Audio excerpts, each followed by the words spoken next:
Hello friend, আজকে চলে এসেছি আমি খাওয়ার মেলাতে। এখানে আমি মুলি নিয়েছি আর কাঁচা লঙ্কা নিয়েছি। এখন আমি কড়াইতে তেল ঢেলেছি, সাদা তেল। অল্প কালি জিরা ঢেলে দিয়েছি, আধা চামচের মতো। এখন একটু নেড়ে দিব। হয়ে গেছে। আর সাথে আমি এই যে মুলিটা কেটেছিলাম সেটাকে অ্যাড করে দিলাম।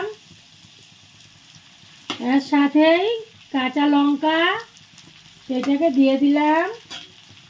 এখন আমি একটু নেড়ে দিব।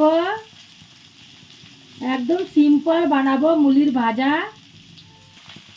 এখন আমি 1 চামচ নুন ঢেলে দিয়েছি, চামচটা একদম ছোট।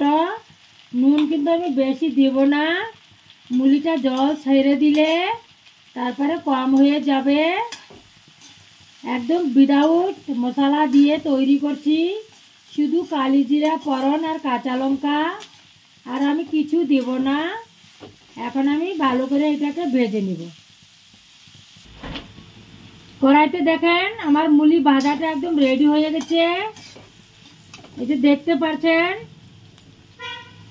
একদম নরম হয়ে গেছে, কি সুন্দর।